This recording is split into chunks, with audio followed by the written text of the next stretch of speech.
स्वागत है आपका ईटी नाउ स्वदेश पर। मैं हूं आपके साथ पूजा त्रिपाठी और आप देख रहे हैं आज का बाजार। और इस शो में अगले आधे घंटे हम आपको बताएंगे कि आज दिन भर किस तरह का कारोबार रहा मार्केट में। इसके अलावा कौन कौन से सेक्टर थे, स्टॉक्स थे जहां पर की एक्शन देखने को मिला, दिन के दौरान अहम खबरें कौन कौन सी आई, साथ ही साथ मार्केट के दिग्गज एक्सपर्ट्स का क्या कहना है बाजार पर, इस पर भी आगे चर्चा करेंगे। बाजार पर आज नजर डालें तो लगातार हम देख रहे थे कि 4 दिनों से थी, लेकिन आज थोड़ी यहां पर गिरावट देखने को मिली है और कमजोरी के साथ क्लोजिंग हुई। निफ्टी 62 अंक नीचे, बैंक निफ्टी में 142 अंकों की गिरावट आज देखने को मिली है। चलिए एक बार समझ लेते हैं कि आज दिन भर का सेटअप कैसा था मार्केट में। और हमारे साथ डिम्पी जुड़ चुके हैं पूरी जानकारी लेकर। डिम्पी बताइए। ठीक इवेंट से पहले आज मार्केट के अंदर एक दायरे का कारोबार हुआ और बैंक निफ्टी ने आज 41,000 के लेवल को बचाया और निफ्टी ने करीब 18,000 के लेवल को बचाया है। अगर आप इंडिया विक्स के हिसाब से देख रहे हैं तो स्लाइटली इंप्रूवमेंट है इंडिया विक्स के अंदर भी हमको होती हुई दिखी है। ये 16 के ऊपर विक्स इंडिकेट ये कर रहा है कि मार्केट के अंदर एक इवेंट के बाद थोड़ी वॉलिटिलिटी मार्केट के अंदर आ सकती है। But the crux of the story आज मार्केट ने ये शो किया है कि वो अपनी स्ट्रेंथ को भी मेंटेन रखना चाहता है अनटिल अनलेस जब तक कोई बहुत नेगेटिव खबर मार्केट्स के अंदर ना आए। फेड की जो बैठक है उसका जो आउटकम आएगा उसमें 75 बिप्स जो है वो काफ़ी हद तक मार्केट्स के अंदर डिस्काउंटेड है, लेकिन कमेंट्री के अंदर कुछ अगर ऐसा नेगेटिव पॉइंट्स आता है तभी बाजार नीचे आएंगे। अदरवाइज मार्केट के पास 17,800, 17,900 निफ्टी का एक अहम सपोर्ट एरिया है। खैर आगे बढ़ते हैं, आज निफ्टी के टॉप गेनर्स की तरफ आते हैं। आज बाजार में जो तेजी दिखी वो थी हिंडाल्को के अंदर, सन फार्मा के अंदर। सन फार्मा ने 1000 के लेवल को पार करने के बाद 1050 के लेवल को आज टेस्ट किया और आज साल का नया हाई भी बनाया। इसके अलावा ओएनजीसी और आईटीसी भी मार्केट के अंदर अपनी अपनी वेटेज के हिसाब से आज चले और उसने इंडाइसिस को भी काफ़ी हद तक हेल्प किया है।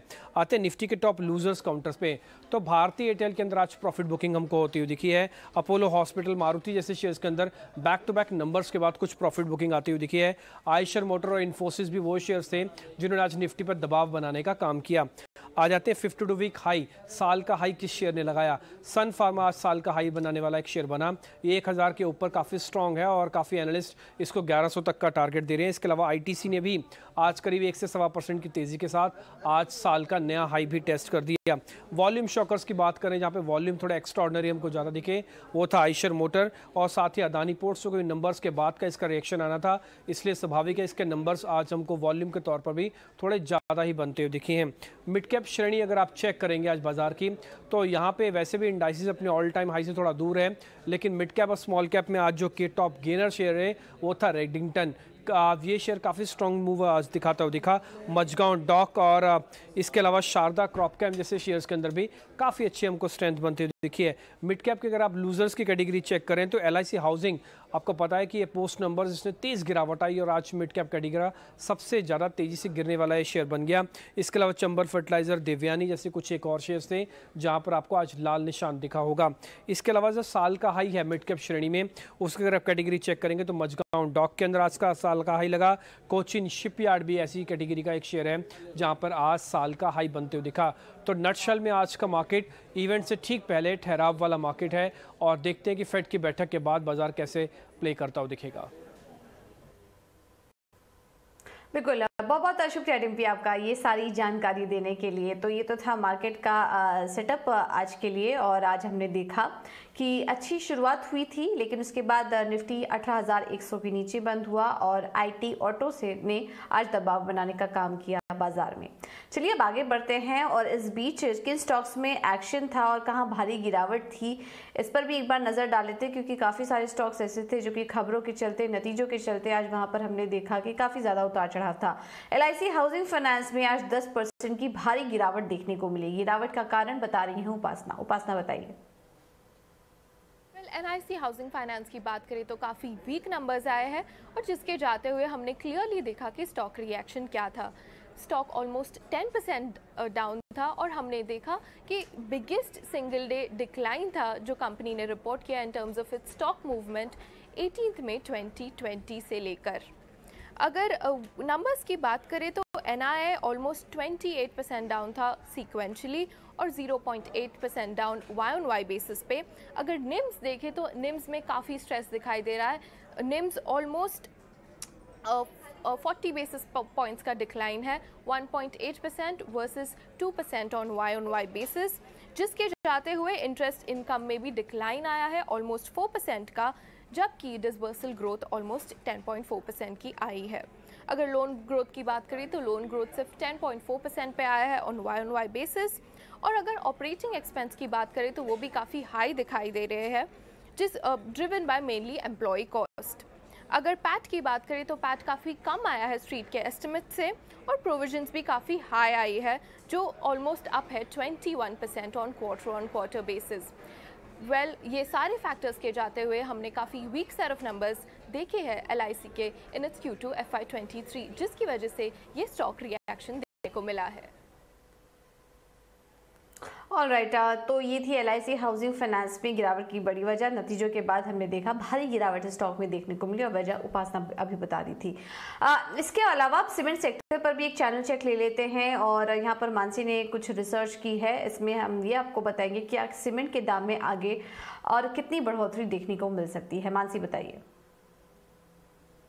सीमेंट की कीमतों में बढ़त का ट्रेंड नज़र आ सकता है और ताज़ा चैनल चेक्स की अगर माने तो नवंबर के महीने में प्राइस हाइक की सिचुएशन देखने को मिल रही है। आपको बता दें प्राइस हाइक जो है इन दी रेंज ऑफ 10 से लेकर 25 रुपए प्रति बोरी के होते हुए दिख सकते हैं अक्रॉस रीजन्स नवंबर के महीने में, जिसमें सदर्न मार्केट यानी कि दक्षिण भारत में सबसे ज़्यादा कीमतों में बढ़ोतरी के आसार हैं। करीब 10 से लेकर 25 रुपए प्रति बोरी तक की कीमतों में बढ़ोतरी देखी जा सकती है और सदर्न मार्केट्स में ही प्राइसेस जो हैं 400 रुपए प्रति बोरी तक जा सकते हैं 390 से। तो क्लियरली यहाँ पर सदर्न मार्केट्स में प्राइस हाइक सिनेरियो सबसे ज़्यादा मजबूत नजर आ रहा है। साथ ही अक्टूबर के महीने में भी क्योंकि फेस्टिवल डिमांड का एक बूस्ट मिलता हुआ दिखा था, प्राइसिंग स्ट्रैटेजी की अगर बात करें अक्टूबर के महीने में भी हमने देखा था एवरेज प्राइस की अगर औसत ट्रेंड की बात करें 6 रुपए प्रति बोरी की बढ़ोतरी सीमेंट की कीमतों में देखने को मिली थी। अब कई सारे फैक्टर्स हैं जो कि इस वक्त प्राइसिंग स्ट्रैटेजी और सेक्टर को मदद कर रहे हैं।